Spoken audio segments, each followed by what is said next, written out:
And దీనిలో స్పెసిఫిక్‌గా ఇప్పుడు నార్మల్ నాలాంటి మొబైల్ యూజర్సే చాలా మటుకు మాట్లాడుకునేది ఐఫోన్ ఫోటోగ్రఫీ గురించి.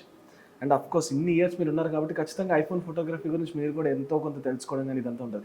వై అంత డిఫర్ ఎందుకు? ఐఫోన్ ఫోటోగ్రఫీ ఏ ఫోన్‌తోని మ్యాచ్ అవ్వని ఫోటోగ్రఫీ వస్తుంది? అంటే అంటే దానిలో కూడా నేను అబ్జర్వ్ చేసింది ఐఫోన్ కొనేటప్పుడు ఒక క్వాలిటీ ఉంది. ఇప్పుడు ఒక క్వాలిటీ తగ్గుతుంది. మేబీ షట్టరా, సౌండ్ సంథింగ్. దీని గురించి ఏం చెప్తారు? నో యాక్చువల్గా ఐఫోన్లో క్వాలిటీ అనేది ఎప్పుడు తగ్గదు. మేబీ మీ స్క్రీన్లో ఉన్న క్వాలిటీ తగ్గొచ్చు. మీరు యూస్ చేసిన స్క్రీన్ మీ హ్యాండ్తో టచ్ చేసి స్క్రీన్ డల్ అవ్వచ్చు. ఓకే. సో స్క్రీన్ మిస్టేక్ ఉంటుంది తప్ప ఐఫోన్లో మీరు కొన్నప్పుడు ఏదైతే క్వాలిటీ ఉందో ఐఫోన్ పగిలి ముక్కలయ్యేంత వరకు కూడా అదే క్వాలిటీ ఉంటుంది. దాని కొంతమంది చెప్తారు కదా, షట్టర్స్ ఎక్కువ వాడుతూ ఉంటే ఫోటో క్వాలిటీ తగ్గుతూ ఉంటున్నారు. That is not the iPhone. ఈ ఫోన్లలో ఉండే shutter electronic shutter. Okay.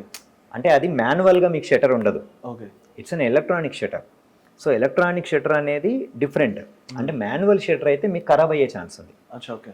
Digital shutter అసలు అది మీరు ఎన్ని వందల వేల లక్షల పిక్చర్స్ తీసినా సరే అది చెడిపోవడం అనేది ఉండదు. కెమెరాని దానికి పెడతారు. అంటే కెమెరాలో ఉన్న రూల్స్ దానికి కూడా సేమ్ రూల్స్, దానిలో కూడా షటర్ అంటారు కదా అని చెప్పేసి మీరు అంటారు. మీరు అబ్జర్వ్ చేస్తే అసలు ఐఫోన్లో షటర్ ఎక్కడ ఉంది? మీకు అసలు షటర్ ఆప్షన్ ఎక్కడ చూపించండి ఐఫోన్లో. మీరు పోర్ట్రేట్ మోడ్లో తీసుకుంటే ఎఫ్ నెంబర్ ఉంది, అపార్చర్ నెంబర్ ఉంది, కానీ షటర్ నెంబర్ అనేది ఉండదు మీకు ఐఫోన్లో. కొన్ని ఆండ్రాయిడ్ ఫోన్స్లో షటర్ ఉంటుంది. షటరు, ఐఎస్ఓ, అపార్చర్ అనేది ఉంటుంది. అది మన కోసం, బట్ లోపల మళ్ళీ సేమ్ ఆపరేషన్ ఉంటుంది. అది కానీ ఐఫోన్ అలా ఉండదు, డైరెక్ట్ వాడే మొత్తం వాళ్ళే ఉంటుంది. సో ఐఫోన్ మిగతా ఫోన్లు అన్నిటికంటే ఎందుకు బెటర్ అని మీరు అడిగితే ఫోటోగ్రఫీ పరంగా డైనమిక్ రేంజ్ అనేది ఒకటి ఉంటుందన్నమాట. డైనమిక్ రేంజ్ అంటే ఏంటంటే ఫోటోగ్రఫీలో డైనమిక్ రేంజ్ కనుక ఎంత ఎక్కువ ఉంటే అంత క్వాలిటీ అనేది పెరుగుతుంది. క్వాలిటీ అంటే ఏంటంటే ఒక ఫోటో మనకు రావాలి అంటే హైలైట్స్, మిడ్ టోన్స్, షాడోస్, ఈ మూడిటి యొక్క కాంబినేషన్. చాలా సింపుల్గా చెప్పాలంటే ఇప్పుడు నా మీద పడే లైట్ ఎక్కువ పడి మెరుస్తుంది చూసారా నా ఫేస్ మీద, దాన్ని హైలైట్స్ అంటారు.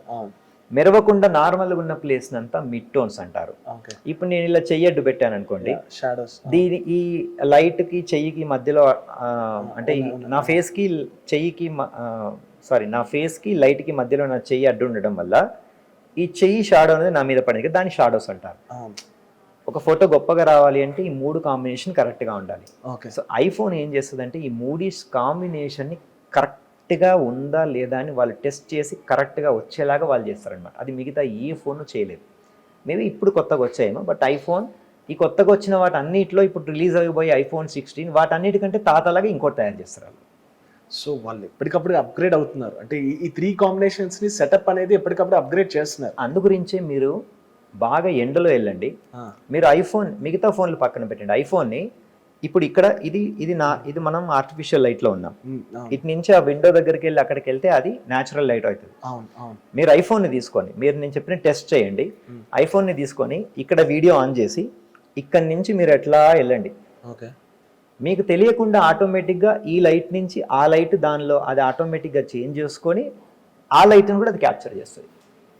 ఇక్కడ ఎల్లోగా రికార్డ్ చేస్తుంది, బికాస్ మనకు ఎల్లో ఉంది కనుక. అది బ్లూ లైట్ ఉంది, సో అక్కడికి వెళ్ళేసరికి ఇది బ్లూగా మారిపోద్ది ఆటోమేటిక్గా. దాని వైట్ బ్యాలెన్స్, దానికి సంబంధించినవన్నీ అదే సెట్ చేసుకుంటుంది అనమాట.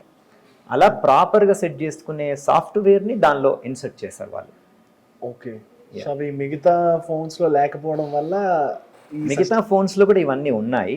వాటన్నిటికంటే క్వాలిటీ ప్రొడక్ట్స్ దీనిలో పెట్టడం వల్ల, ఇంకా బెటర్ సాఫ్ట్వేర్ దీనిలో పెట్టడం వల్ల ఇది ఫేమస్.